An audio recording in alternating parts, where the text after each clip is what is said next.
Halo guys, selamat datang di Virtual Classroom Ayuvi Purnawardhani. Dan bagi kamu teman-teman yang memang punya cita-cita untuk menjadi seorang entrepreneur, maka kamu wajib mendengarkan hasil studi-studi menarik yang ditemukan oleh para peneliti atau para researcher yang sangat berguna bagi para entrepreneur.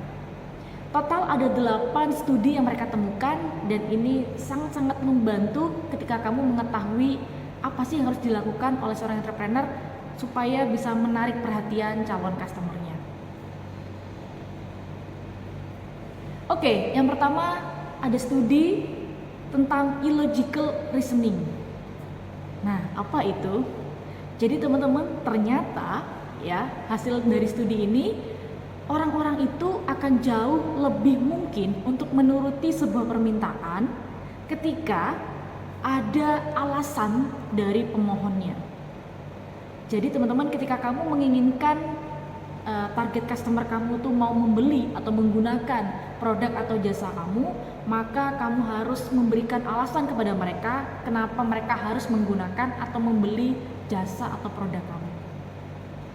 Intinya adalah jangan meremehkan kekuatan dari kata sederhana seperti mau nggak nyoba, tolong dong, cobain dong. Nah, jangan remehkan kata-kata itu, karena itu bisa membuat mereka untuk menuruti permintaan kamu dengan membeli atau menggunakannya. Dan studi yang kedua adalah studi timbal balik. Ya, jadi jika kamu bisa memberikan sesuatu yang sangat berharga bagi mereka, dan mereka cenderung untuk memberikan timbal balik atau feedback yang lebih dari apa yang kamu ekspektasikan. Dan bisa saja mereka dengan menggunakan produk kamu, membeli begitu ya, atau bahkan merekomendasikan. Jadi sangat betul sekali kalau kita ingin menjual barang atau jasa, atau kita ingin berbisnis, maka kamu harus memiliki value terhadap produk atau jasa yang akan kamu tawarkan kepada calon customer. Nah, sekarang studi yang ketiga, ini ada yang namanya studi mimikri, gitu ya. Jadi artinya apa? Jika kamu dapat menggunakan kata-kata yang tepat dan kalimat yang tepat, ya, yang dipikirkan oleh target customer kamu, maka hal tersebut akan membantu dalam meningkatkan konversi penjualan produk atau jasa kamu. Jadi kalian harus banget ngerti gimana sih karakteristik dari customer kalian, begitu ya, sehingga ketika kalian ingin membuat suatu copywriting, maka copywriting yang akan kalian buat itu benar-benar ngena banget di hati dan pikiran calon customer kamu. Nah, selanjutnya adalah studi keempat, yaitu studi Mere Exposure Effect. Semoga pengucapannya benar ya. Nah, studi ini adalah semakin tinggi frekuensi seseorang untuk melihat logo atau melihat simbol-simbol gitu ya, maka orang itu akan semakin menyukainya. Jadi ketika kita ingin memperkenalkan produk baru atau memperkenalkan brand kita untuk bisa meningkatkan awareness para customer, maka kamu harus sering-sering untuk memperlihatkan ya, mengekspos produk atau jasa yang akan kamu tawarkan. Studi yang kelima adalah studi The Foot in the Door. Nah, studi ini adalah kamu harus bisa menciptakan peluang kecil untuk customer kamu mengatakan ya pada penawaran pertama. Dan itu katanya menurut penelitian nih, ketika customer sudah mengatakan ya pada penawaran pertama, itu akan mendorong customer untuk menerima penawaran berikutnya. Jadi istilahnya itu kan susah banget ya untuk pertama kali kita bisa mengajak orang untuk menerima tawaran kita, itu kan susah banget gitu. Ketika pintu itu sudah terbuka, maka itu akan membantu membuka pintu-pintu yang berikutnya. Oke, studi yang keenam yaitu namanya studi pilihan. Jadi teman-teman, kayaknya nih ya, kalau kita menawarkan terlalu banyak barang, itu kan tampaknya sangat menarik gitu ya. Tapi ternyata itu malah membuat customer sulit untuk memilih atau bahkan membelinya, karena dia jadi bingung mau beli yang mana, karena terlalu banyak tawaran yang diberikan kepada dia. Jadi pada intinya adalah kamu jangan terlalu banyak membuat pilihan supaya customer kamu tidak bingung, dan ketika dia sudah tahu produk kamu atau istilahnya adalah brand kamu sudah terkenal, maka barulah boleh membuat banyak pilihan. Tetapi untuk yang pertama kali jangan terlalu banyak membuat pilihan karena itu akan membingungkan customer kamu. Dan studi yang ketujuh, ini ada yang namanya studi decoy effect. Nah, ini agak panjang nih. Ini ada kaitannya dengan studi pilihan yang tadi, gitu ya. Jadi aku akan membuat sebuah perumpamaan ini ya.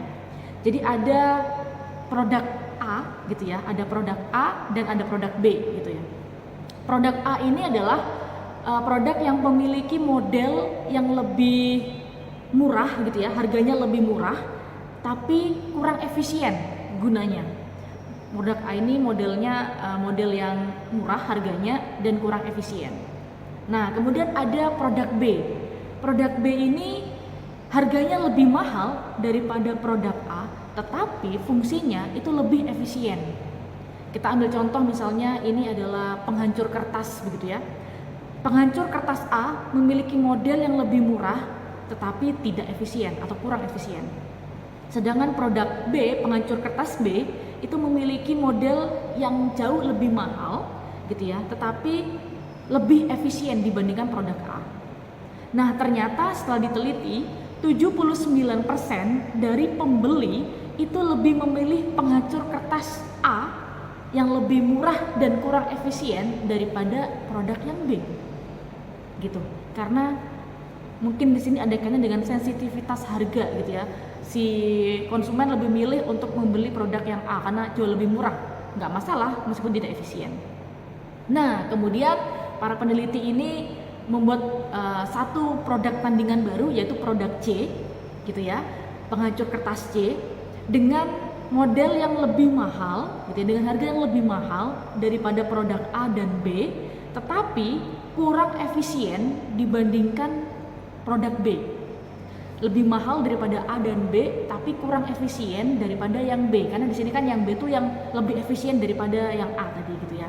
Jadi overall yang B ini adalah lebih bagus daripada yang A dan juga yang C sebenarnya.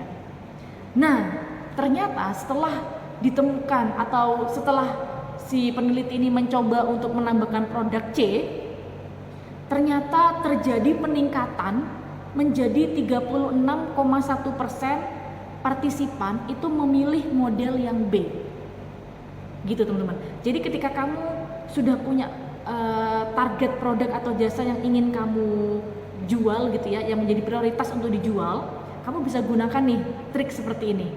Jadi kamu ambil produk satu yang mungkin lebih rendah daripada produk yang prioritas ini, kemudian kamu juga hadirkan satu produk di mana sebenarnya harganya itu mungkin lebih mahal tetapi kurang efisien, maka si responden atau si konsumen ini lebih cenderung daripada begitu mendingan yang B aja, udah kualitasnya bagus gitu ya, efisien, harganya juga nggak kalah lagi sama produk yang C begitu. Jadi itulah yang membuat akhirnya produk B ini yang menjadi unggulan perusahaan bisa terjual.